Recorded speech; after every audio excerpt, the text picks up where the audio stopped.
Fast news में आपने देखा देश दुनिया की तमाम खबरें। अब बड़ी खबरों की शुरुआत करते हैं। अब आपको हम उत्तराखंड की राजधानी देहरादून लिए चलते हैं, जहां देश का मान बढ़ाने वाली एक पैरा एथलीट को शहर के नामी गिरामी स्कूलों ने एडमिशन देने से इनकार कर दिया। हालांकि इस मामले में भारत संरक्षण आयोग ने संज्ञान लेते हुए स्कूलों को नोटिस जारी किया है। नोटिस मिलने के बाद कुछ स्कूलों ने एडमिशन के लिए हामी तो भरी, लेकिन बच्ची और उसके रिश्तेदारों के लिए ऐसा अनुभव रहा जो उन्हें लंबे समय तक परेशान करता रहेगा। इस परिवार ने अपनी बच्ची का एडमिशन बेंगलुरु के एक स्कूल में करा दिया है, लेकिन हम आपको ये खबर इसलिए दिखा रहे हैं ताकि किसी और बच्ची को ऐसे दौर से ना गुजरना पड़े, किसी और परिवार को इतने धक्के नहीं खाने पड़े। स्कूल मैनेजमेंट ऐसे मामलों में थोड़ा संवेदनशील हो जाए। दो तस्वीरें आपके टीवी स्क्रीन पर हैं। पैरा एथलीट हैं और देश का नाम रोशन किया, देश के लिए मेडल लेकर आई, लेकिन दुर्भाग्य ये कि देहरादून के किसी भी स्कूल में इस बच्ची को एडमिशन नहीं मिला और देहरादून से हजारों किलोमीटर दूर जाकर बेंगलुरु में इस बच्ची ने एडमिशन लिया। स्कूलों को पैरा एथलेटिक में से ऐसी क्या नाराजगी है, एक बड़ा सवाल यह भी है। और पैरा एथलेटिक होप डेविड के साथ इतना बुरा बर्ताव क्यों है, एडमिशन देने से इनकार क्यों किया, यह भी एक बड़ा सवाल है जो हम उठा रहे हैं। हालांकि बच्ची को एडमिशन मिल गया, लेकिन हजारों मील दूर का सफर तय करना पड़ा। कुछ साल गुड़गांव में रहे, वहाँ बच्चे को अच्छा एक्सपोजर मिला और उसने पैरा एथलेटिक्स में पैरा ओलंपिक्स में एथलेटिक्स में गोल्ड मेडल भी जीता अपने कंट्री के लिए। तो उन्हें लगा कि अब बदल गया है, देहरादून में भी संसाधन है, तो चलो अपने देश अपने शहर वापस चलते। वो लोग यहाँ आए, लेकिन स्कूलों ने उनको कुछ ना कुछ बहाना बना के एडमिशन देने से आनाकानी करी। कहीं किसी तरह से उनको मेरे बारे में पता चला, उन्होंने मुझे व्हाट्सएप पे एक मैसेज लिख के भेजा और मैंने फिर उनको कॉल करके उनसे बात करी कि वो कब आना चाहते हैं। उन्होंने 2 जून का बताया, तो हमने एक हियरिंग रखी जिसमें उन सभी स्कूल्स को बुलाया जिन्होंने एडमिशन देने में आनाकानी करी थी, और उनको हमने बहुत सख्त उनके खिलाफ कार्रवाई और शिक्षा विभाग को भी पत्र लिखा। बिल्कुल ये सेकंड टाइम था लास्ट 8 इयर्स में कि हमारे साथ ये दोबारा हुआ कि एडमिशन्स नहीं मिले। तो इस बार हमने सोचा हम चुप नहीं रहेंगे, बिकॉज हमारा बच्चा तो सफ़र कर ही रहा है, लेकिन साथ में और इतने दिव्यांग बच्चे हैं जो ये सफ़र कर रहे होंगे जिसका कोई रिकॉर्ड नहीं होगा। बिकॉज ज़्यादातर पेरेंट्स बाहर नहीं आएंगे और बोलेंगे नहीं, because again for many reasons. तो इस बार हमने सोचा कि हम कंप्लेन करेंगे चाइल्ड राइट में, एंड हमने चाइल्ड राइट में कंप्लेन किया। वहाँ पे गीता खन्ना मैम है, उन्होंने फॉलो अप किया एंड उन्होंने एक्शन लिया। उन्होंने स्कूल्स को समन किया, हमारे सामने की ही बात है। एंड वो ऑफिशियली क्या उसको आगे करते हैं उस मैटर का वो हमें नहीं पता है, लेकिन हमारे सामने स्कूल्स को समन किया और मीटिंग करी उनके साथ। और इसी खबर पर हमारे साथ शिल्पी डेविड हैं, बच्चे की मां हैं। शिल्पी जी, जहां तक मुझे याद है कि आज़ादी के बाद से उत्तराखंड को अगर देखा जाए तो एजुकेशन का हब कहा जाता था। कई बड़ी यूनिवर्सिटीज़ वहां पर है, कई बड़े स्कूल से नामी गिरामी लोगों के बच्चे वहां पढ़ते हैं। लेकिन आधुनिक शिक्षा का अगर हम स्तर देखें तो वो वहां पर सबसे A1 क्लास का है। लेकिन उन स्कूलों में ये कहा जाता है कि नहीं, लिफ्ट नहीं है, रैंप नहीं है, हम बच्ची को एडमिशन नहीं दे सकते, उस बच्ची को एडमिशन नहीं दे सकते जिसने दुनिया भर में देश का नाम रोशन किया है। इससे दुर्भाग्य नहीं तो और क्या कहा जा सकता है। जी बिल्कुल। 8 साल पहले जब हमारी स्कूल की जर्नी शुरू हुई तो हमने एक्सपेक्ट नहीं किया था कि स्कूल्स ना बोलेंगे, एंड स्कूल्स ने साफ हमें बोला कि हम बच्चे की रिस्पॉन्सिबिलिटी नहीं उठा सकते हैं। एंड उस टाइम पे hope was only 4 years old, she was just 4 साल की थी। एंड किसी तरह से हमको एक स्कूल में एडमिशन मिला, हमने स्टार्ट किया, but school was not accessible. And then हमने 3 साल बाद हमने डिसाइड किया कि हम गुड़गांव मूव करेंगे। हम 3 साल से गुड़गांव में रह रहे थे, 3.5 साल से, और विद द चेंजेस हमको लगा कि देहरादून में भी चेंजेस, जो नए स्कूल्स हैं, स्पेशली जो नए स्कूल्स हैं वहाँ पे चेंजेस आए होंगे, और एटलीस्ट बेसिक जो रिक्वायरमेंट है कि लिफ्ट्स होना और रैंप्स होना उतना तो होगा ही। एंड उस उम्मीद से हम अप्रैल में हम आए और हमने स्कूल्स में जाना शुरू किया।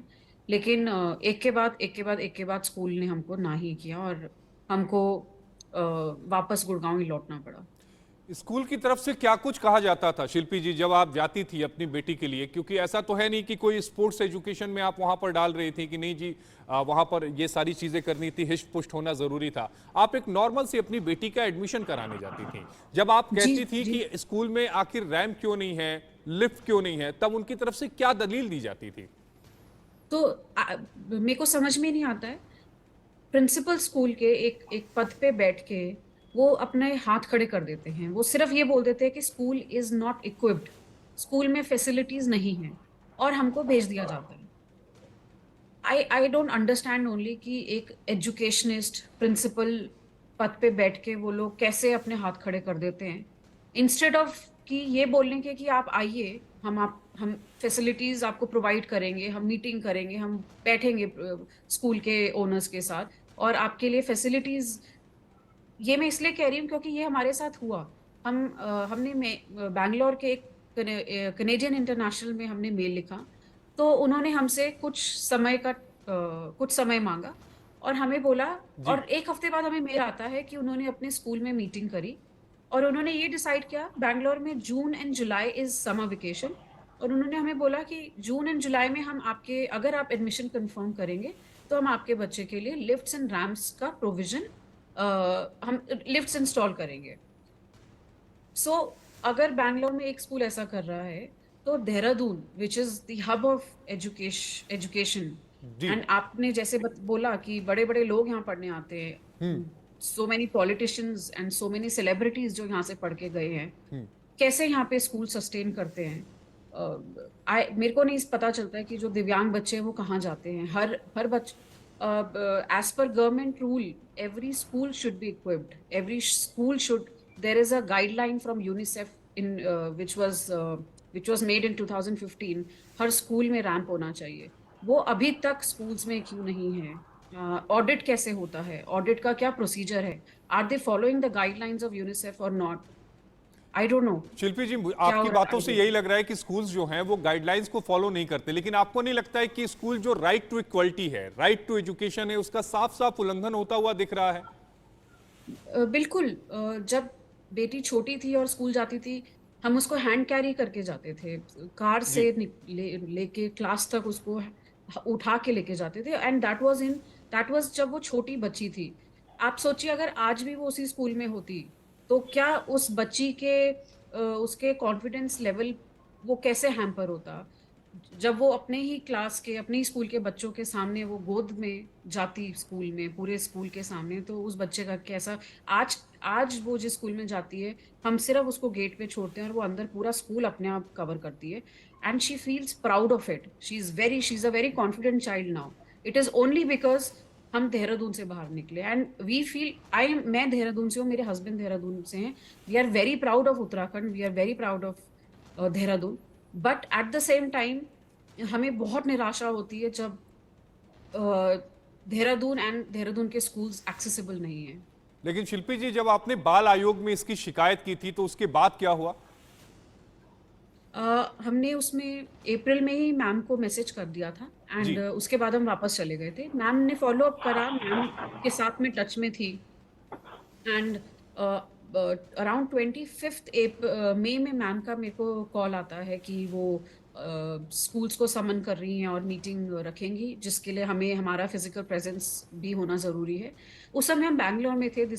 ये लास्ट मंथ की बात है, जब बेटी का मैराथन था बैंगलोर में, और हम वहीं पे थे। तो मैंने मैम को रिक्वेस्ट किया अगर वो इस मीटिंग को पोस्टपोन कर सकती हैं for first week of June, जो कि मैम ने किया भी, which is we are very thankful to her that उनकी वजह से ये पूरा स्टोरी लाइट में आया है। और आई एम होपिंग कि ये पूरा मैटर अब government will take care of this, and किसी भी दिव्यांग बच्चे को अपने राइट के लिए लड़ना नहीं पड़ेगा, ठोकरें नहीं खानी पड़ेगी। सो मैम ने मीटिंग किया, एंड उसमें से मैम ने जो भी स्कूल्स, आई थिंक 5-6 स्कूल्स को बुलाया था, जिसमें से सिर्फ 2 ही स्कूल्स आए थे। जी। और मैम ने इंश्योर किया था कि आगे ये दोराहा नहीं जाए, रिपीट ना हो, and so that was the gist of the meeting that day. शिल्पी जी, मुझे तो ध्यान में है कि प्रधानमंत्री ने दिव्यांग बच्चों के लिए काम भी बहुत किया और मुझे याद है कि प्रधानमंत्री ने अपनी टेन्योर में ही विकलांग की जगह दिव्यांग बच्चों को कहना शुरू किया ताकि उन्हें कहीं से भी किसी भी तरह की कोई कॉम्प्लेक्स बच्चों में ना आए।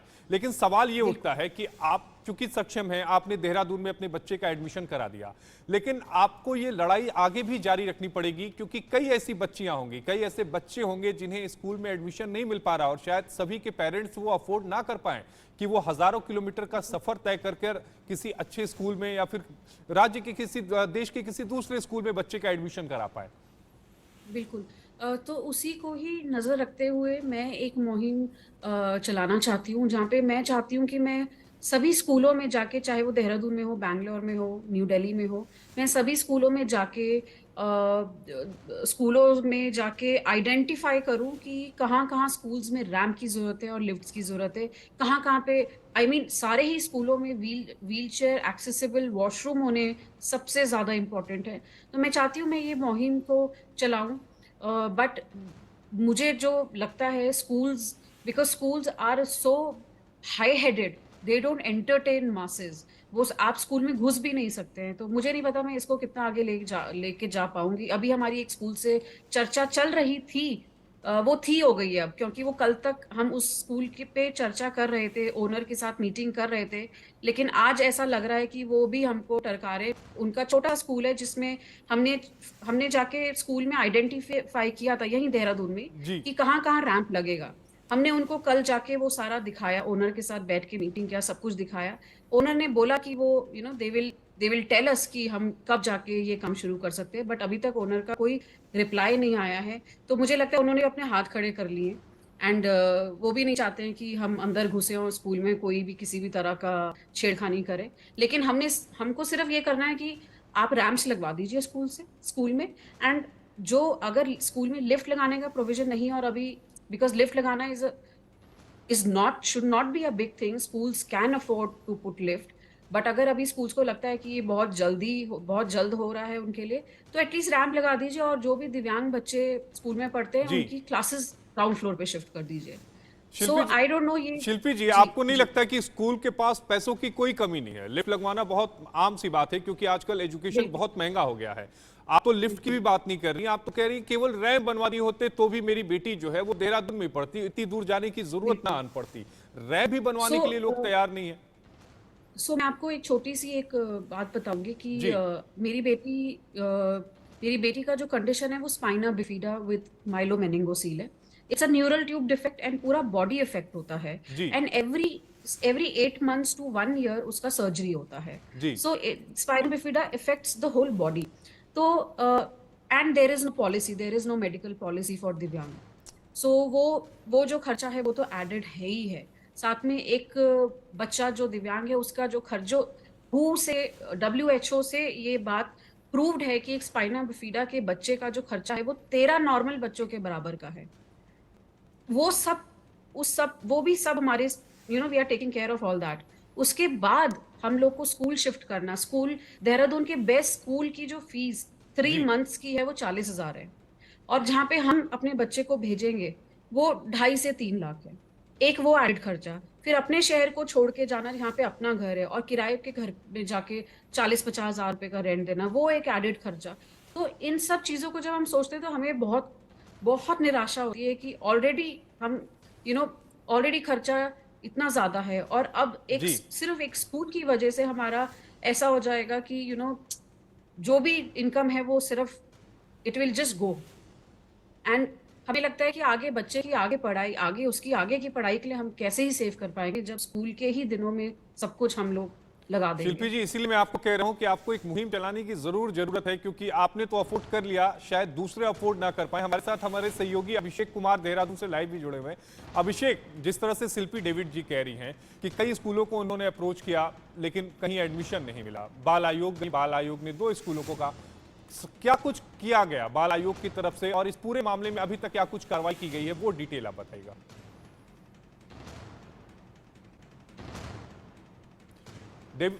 अभिषेक, अपने आप को अनम्यूट करिएगा पहले आप।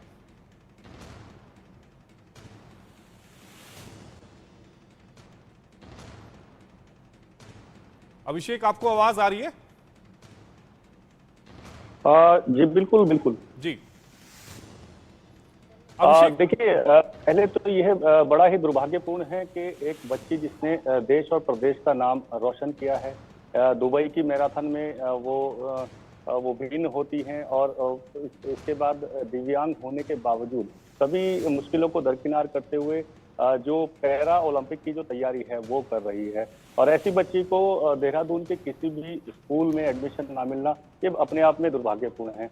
जहां तक देखिए, माता पिता जो होप के हैं वो काफी उन्होंने मशक्कत की कि देहरादून में उनको एडमिशन मिले, उनकी बच्ची को एडमिशन मिले, वहां पर वो पढ़ाई करे।